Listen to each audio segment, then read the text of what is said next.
Buen día con todos, les damos la bienvenida a esta serie de casos clínicos relacionados a multimodalidad de imágenes, una serie que es el esfuerzo del Grupo Resocentro y de la Unidad Cardiovascular. El día de hoy tenemos como colaboradores en esta revisión de casos clínicos a la doctora Ángela Cachicatari. Ella es miembro del staff de Resocentro, es experta en resonancia magnética, tomografía cardíaca y cardiología nuclear. Vamos a referirnos a un caso bastante especial que nos va a permitir observar un poco cómo es la evolución de la disquisición clínica y la utilización de la multimodalidad de imágenes para llegar a un diagnóstico certero. Vamos a comenzar a partir de este momento. Esta es una paciente de 67 años con historia de enfermedad de 5 años. 5 años atrás hace un cuadro de dolor precordial típico, es llevada de emergencia, donde se diagnostica un infarto agudo de miocardio, llevada a sala de hemodinámica, donde le colocan un stent en el ramo primero diagonal. Refiere que 3 años atrás, estando en México, nuevamente presenta dolor precordial de las mismas características, es llevada al centro de salud, le hacen una hemodinámica y no encuentran nada y le dan de alta. La historia actual es que es una paciente de nuestra práctica privada. La paciente, después de un momento incómodo emocional, según nos refiere, comenzó a presentar dolor precordial típico, muy parecido a los cuadros anteriores.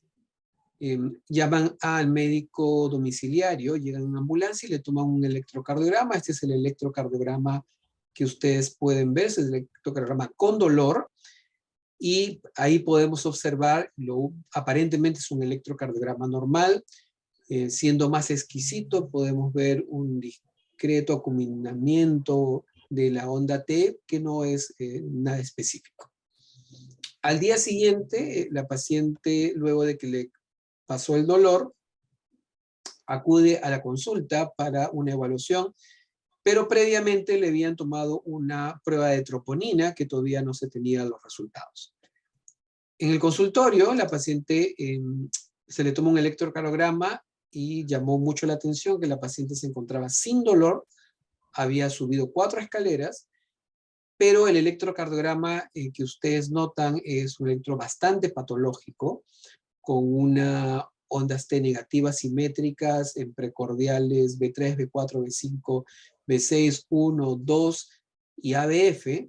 Llamaba mucho la atención esta extensión del cambio de la onda T, pero eso va a ser parte de la discusión. Luego de unos minutos nos llega el resultado de troponina y inmediatamente suenan las alarmas, ya que la troponina del día anterior marcaba 781 nanogramos por litro, lo cual estaba muy por encima del valor normal para el laboratorio, que es menos de 14. Se le realizó una ecocardiografía en ese momento y, como podrán notar, se evidencia una disinesia de los segmentos apicales y apex. Llamaba mucho la atención que, a pesar de los cambios de ecocardiografía, la paciente se encontraba totalmente asintomática. Si ven las imágenes del strain, es típico, es claro, los trastornos de las velocidades miocárdicas en los segmentos apicales, por lo que se esboza el diagnóstico de probable síndrome de Takotsubo. En este caso vamos a pedirle la participación ya de la doctora Ángela Cachicatari, de Ángela, para que nos cuente, primero nos dé la apreciación del cuadro y qué técnicas de imágenes podría ayudarnos a corroborar esa impresión diagnóstica, o si este paciente debió ser manejada probablemente de una forma más invasiva. Ángela, danos tu opinión, por favor. Muchas gracias, doctor. Claramente, el cuadro detalla una presentación de Takotsubo. Estamos hablando de un dolor desencadenado por estrés, Las imágenes de la eco son compatibles en la motilidad porque tiene trastornos de motilidad apical, más en el tercio apical, y la motilidad en el tercio basal es conservada. En este caso, lo que descuadra un poquito es que tengo un antecedente isquémico.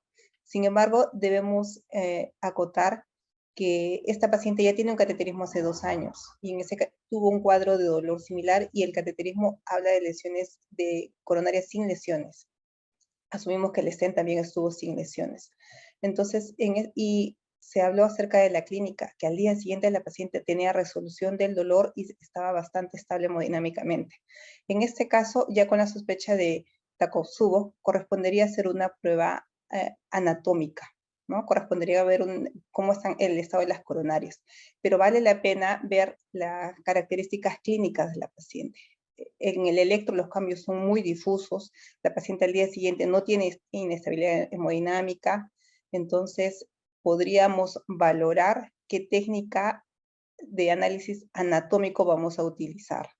En el contexto de una paciente ya con resolución completa de los síntomas, podríamos hablar de una técnica no invasiva. Claramente es un estudio anatómico, pero podríamos estar hablando de un estudio anatómico no invasivo como una tomografía. Tampoco sería muy cuestionable, muy criticable el hecho de usar una técnica invasiva únicamente por el antecedente de cardiopatía isquémica, pero recordemos que esta paciente tiene un estudio hace 2 años completamente normal, un evento medianamente similar, y esta vez la clínica nos orienta hacia un estudio menos invasivo. Para ubicarnos un poco, cuando nosotros tenemos un paciente con dolor de pecho, tenemos que tomar la decisión si es un cuadro agudo que debe ir de frente y sin lugar a dudas a aplicar todas las guías del síndrome coronario agudo y ya por lo general la sinusografía. Pero este caso es un caso particular y así es la vida diaria, y así es la práctica. Es un caso de una paciente que tuvo un cuadro agudo y al día siguiente ya no lo tiene, no, tenía cero dolor. ¿Tú crees que entraría en el protocolo de manejo de los síndromes coronarios crónicos?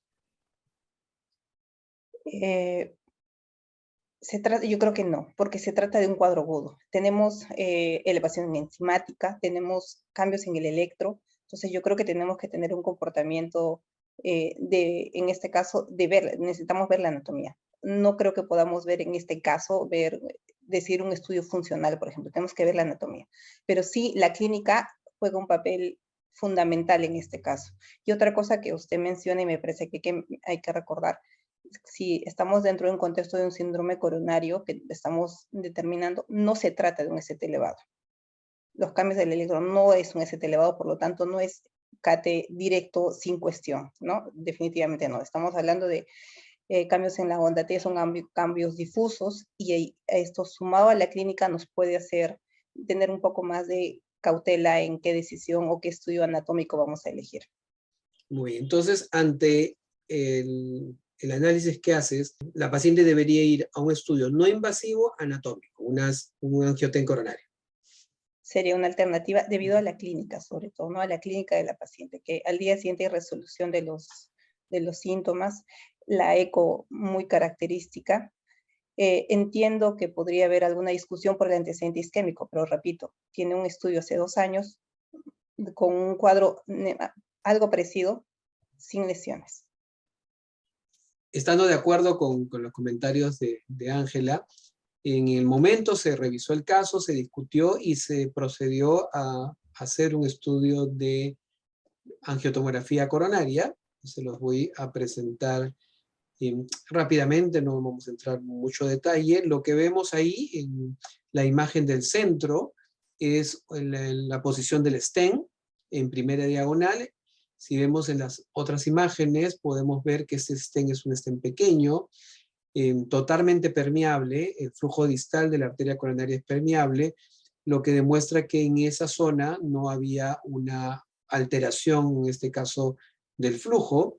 Llama la atención que el resto de los vasos eran totalmente normales y también no hay ninguna presencia de calcio coronario. Esto hace cuestionar un poco si ese stent fue colocado no se puede saber porque no se llega a observar. Si fue colocado ante la presencia de una pequeña placa, de repente una placa con característica de alto riesgo, un paciente que estaba haciendo dolor de pecho y disinesia, no sabemos la historia, cómo se puso ese stent. Si vemos la parte funcional de la tomografía, se mantiene todavía la zona de disquinesia apical y comprobamos que el resto de vasos están normales. Ya teniendo esta imagen de angiotomografía, donde no hay una justificación, en este caso coronario, para esa disinesia apical y el cuadro de dolor, ¿qué alternativas diagnósticas o qué estudios sugerirías? Definitivamente tendríamos que ir a un estudio de resonancia, ¿no? En este caso ya no correspondería tanto hacer un estudio, vamos a decir, funcional como ecoestrés, no brindaría más información. Un test de perfusión en un cuadro tan agudo, podríamos perder datos muy fundamentales en este caso agudo, como es la presencia de edema, ¿no? En este caso queremos aprovechar los primeros días donde todavía es valorable, cosas que quizás otras técnicas no nos van a brindar, ¿no? En este caso estaría indicado el estudio de resonancia magnética, repito, para ver características de agudeza de este cuadro, y segundo, ver si hay algún compromiso de fibrosis o pequeñas zonas de reforzamiento que también están descritas. Entonces pasamos a ver la resonancia magnética. No sé si nos puedes ir explicando las diferentes imágenes, las secuencias, para qué sirven y qué podemos observar. Bueno, acá tenemos las primeras imágenes, se tratan de imágenes en secuencia de cine, tratamos de reproducir las mismas imágenes que en ecocardio, tenemos 2 cámaras, 3 cámaras y 4 cámaras, donde en este caso estamos viendo el trastorno de motilidad, como se mencionó, en el lápiz, en el tercio apical, y la motilidad conservada en el tercio basal, características típicas de un Takotsubo. En las siguientes imágenes estamos viendo imágenes en eje corto, donde se repiten los mismos hallazgos. Son secuencias, hasta este momento no se utilizó contraste, son secuencias simplemente, son las imágenes específicas para ver edema, que son las imágenes en T2, donde podemos ver en estas imágenes a distintos cortes en 4 cámaras, donde se ve claramente una zona hiperintensa en el ápex, en el tercio apical del ventrículo izquierdo, que correlacionan perfectamente con los trastornos de motilidad descritos en la ecocardio, incluso en la ecocardiografía. Esta característica de hiperintensidad en estas secuencias señala la presencia de edema, ¿no? Y esto se traduce en la agudeza del cuadro. También vamos a resaltar la característica, la distribución del edema, ¿no? Entonces acá se ve bastante, con forma muy clara, la presencia de esta hiperintensidad, en este caso edema. Las siguientes imágenes son imágenes de perfusión en reposo, primer paso, donde estamos viendo de forma dinámica el paso del material de contraste en las cavidades, y lo que nosotros esperamos encontrar son zonas de defectos de perfusión en el ventrículo izquierdo, ¿no? Y que estas obedezcan a un criterio vascular, ¿no? Porque si son muy difusas podrían obedecer a otras etiologías. Acá se ve discretamente la hipointensidad en la zona del ápex y septal, muy, muy discreto.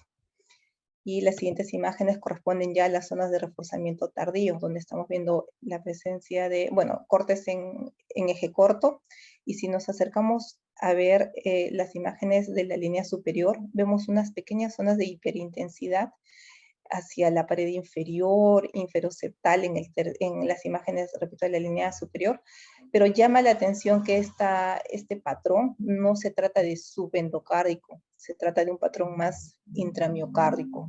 Este patrón, esta forma de presentación del reforzamiento es de característica no isquémica. Y si recordamos la región donde estaba el stent, que es una zona que es el territorio de la primera diagonal, no obedece a esta región, ¿no? Eso también hay que resaltarlo. Las siguientes imágenes son imágenes en T1 mapping, donde podemos ver los mismos cambios acerca en el ápex, en el tercio apical, la presencia de edema. Esto traduce la presencia de edema con la misma distribución que vimos en las secuencias anteriores. Muy bien, entonces creo que con las imágenes de resonancia se confirma el diagnóstico de síndrome de Takotsubo, que en realidad es una miocarditis, una inflamación probablemente de origen autoinmune o de origen vascular o microvascular. Para reafirmar un poco más el diagnóstico, se le hizo un seguimiento a la paciente. Al mes, ustedes pueden ver el electrocardiograma, aún mantiene las ondas T negativas, con menos de repente severidad de los primeros electrocardiogramas, y el ecocardio de control ya demuestra la resolución total del cuadro de discinesia. Recuerden que la paciente no fue invadida, no se le puso un nuevo stent ni nada. Y esto obviamente ya confirma que esto fue sido un cuadro agudo y que corresponde mucho al síndrome de Takotsubo. Las imágenes de strain son totalmente normales, a diferencia de las primeras imágenes que habíamos visto. Bueno, para concluir, el caso es un caso aparentemente típico del síndrome de Takotsubo, con una resolución total al mes. No sé si quieres darnos un resumen sobre cómo nos ha ayudado las imágenes en el diagnóstico, cómo ha sido el proceso de diagnóstico y cómo podríamos tomar la mejor decisión cuando tengamos pacientes de este estilo. Definitivamente lo que tenemos que considerar es ante qué paciente estamos. Lo segundo es qué características tiene el cuadro. Estamos hablando de un paciente inestable hemodinámicamente, un paciente con rápida resolución de síntomas. Finalmente hay que resaltar la utilidad de cada técnica. Acá, por ejemplo, la evaluación con la ecocardiografía, con lo que es los trastornos de motilidad, rápidamente empieza a abrir otras posibilidades, ¿no? No estamos hablando necesariamente de un cuadro de obstrucción. Estamos hablando podemos hablar de un cuadro de Takotsubo, o podríamos incluso determinar otras causas, ¿no?, de este dolor torácico. Entonces, ante esta valoración de riesgo, esta evaluación inicial del paciente, tenemos que elegir ante qué situación estamos. Vamos a elegir una evaluación funcional o una evaluación anatómica. En este caso, claramente necesitamos una evaluación anatómica. Y como decía, debido a los antecedentes podemos discutir qué evaluación anatómica vamos a elegir, ¿no? Eso depende de las características del paciente. Finalmente, resaltar que cada técnica ofrece características y ventajas sobre otro método. Para esto necesitamos saber exactamente qué estamos sospechando y qué técnica es la mejor indicada para cada escenario, ¿no? Muy bien. Entonces yo creo que ha sido bastante claro y didáctico este caso. Es un caso de la vida real, un caso incluso nuestro de la práctica privada, que nos ayuda a hacer esa disquisición diagnóstica a través de la multimodalidad de imágenes, y utilizando apropiadamente las técnicas nos pueden ayudar a resolver casos que aparentemente son complejos o que aparentemente nos pueden llevar a un falso diagnóstico como un infarto agudo miocárdico. No es un caso frecuente, sin embargo, nos ayuda a la utilización de imágenes. De esta forma nos despedimos hasta un nuevo caso desde el Grupo Resocentro, la Unidad Cardiovascular. Les deseamos muy buenas noches.